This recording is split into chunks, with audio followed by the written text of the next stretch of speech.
From Lagos, the nation's commercial capital, this is the news at 10, live from Channels Television. Reporting tonight, Bimbo Oloyede. Hello, welcome, and Happy New Year. Tonight, the President makes tough pronouncements in his New Year broadcast, promises to rout Boko Haram, also threatens to deal with troublesome politicians. Our big story tonight looks at the 2015 election and how the political gladiators are preparing for the big year. Christians all over the world throng churches in celebration of 2015, and Egypt's apex court orders retrial of 3 journalists jailed on charges of alleged spreading of false news. And on Business News tonight, President Goodluck Jonathan promises to protect the economy from the adverse effects of falling crude oil prices in the new year. Up tonight on Sports News, Chelsea's 18-week lead at the top of the English Premier League comes to an end with defeat at White Hart Lane.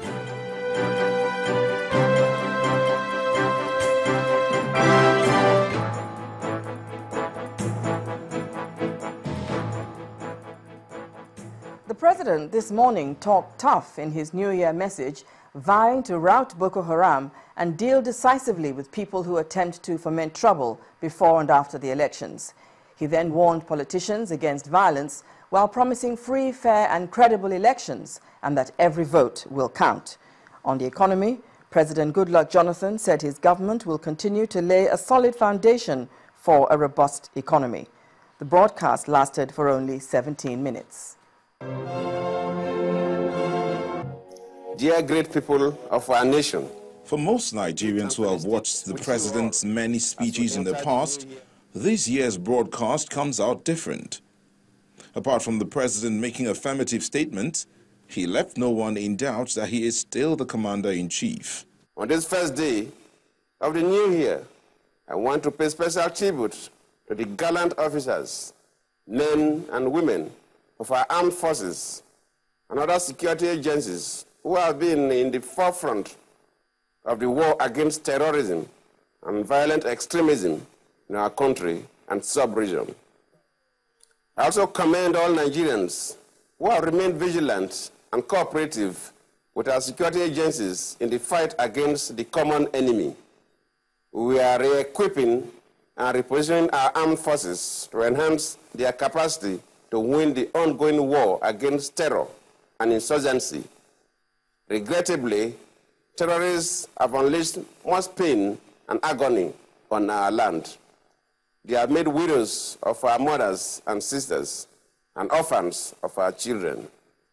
They have shut down businesses, desecrated places of worship, and brought untold hardship to both men and women. I want to assure you that the terrorists will not get away with their atrocities. They will not win. They will be routed. Not shoving aside the importance of the 2015 general elections, he warned his colleague politicians to ensure that they play according to the rules of the game. He also gave assurances that the vote of every eligible voter must count. Elections are very important for us as a country. Their successful conclusion will further strengthen our democratic institutions and place our beloved country even more firmly in the committee of truly democratic nations. Given the challenges that have characterized some previous electoral contests in our country, the eyes of the world will certainly be on the conduct and outcome of our 5th post-military rule general elections. I reassure all Nigerians and the international community of our firm commitment to free, fair, and credible elections. Let us put the nation and the people first.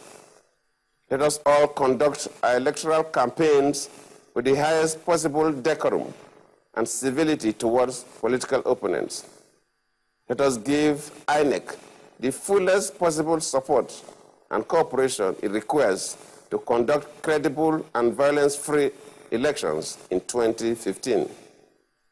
After the 2011 general elections, some unpatriotic elements embarked on an orgy of violence resulting in the destruction of lives and property. That will not be allowed to happen this time around. This government will act decisively against anyone who disrupts the public peace before, during, or after the 2015 general elections. All Nigerians of voting age are free to vote based on their convictions. It's our duty to defend and protect the basic rights and let no one be in doubt. We will.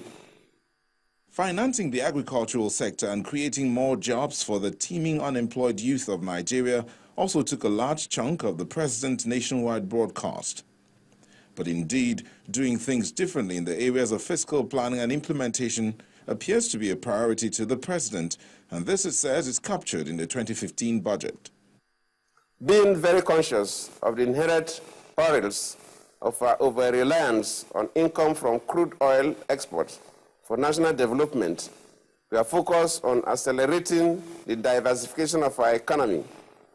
The non-oil sector, which has grown by an average of 8% in the last few years, is now a major driver of growth in our economy.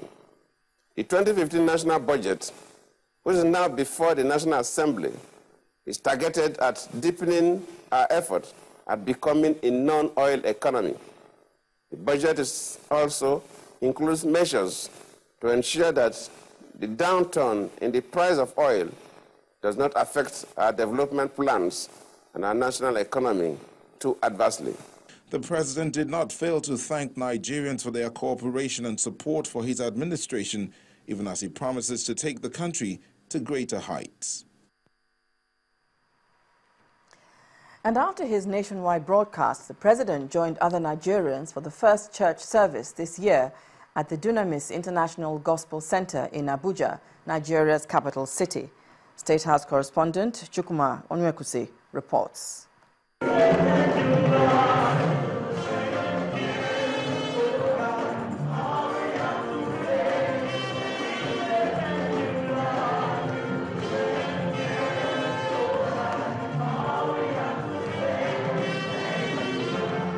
President Goodluck Jonathan and members of the First Family got a warm reception at the Dunamis International Gospel Center in Area 1 Abuja, where he had gone to usher in the new year with Christian faithful in the Federal Capital Territory.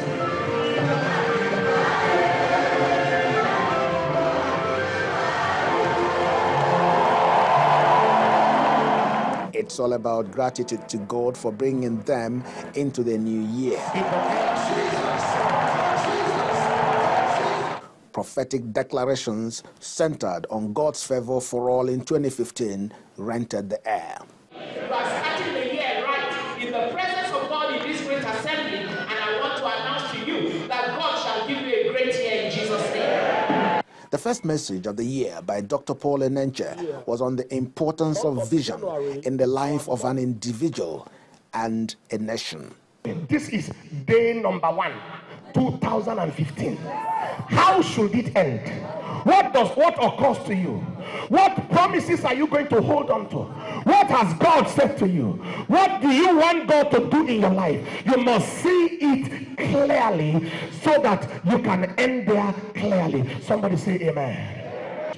The president's message reciprocated the need for visionary leadership in all facets. And we are going back to those good days where we have vision.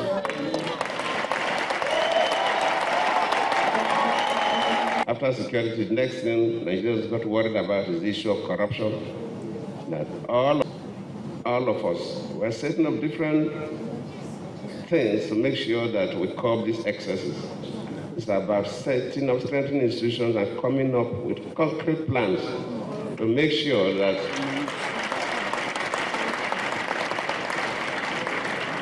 anybody who gets involved in corruption, the system must have a way of detecting you and punishing you. He also reiterated the call for a peaceful conduct of the 2015 general elections. Some people will not mind, even if half of the country is got burnt, for them to achieve their ambition.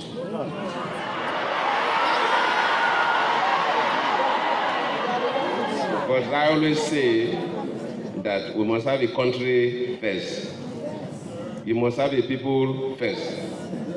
If you have no country and you have no people, you will not have any ambition. The church prayed that the grace for credible election and the grace to oversee it will be released on not just the president, but the entire Nigerians.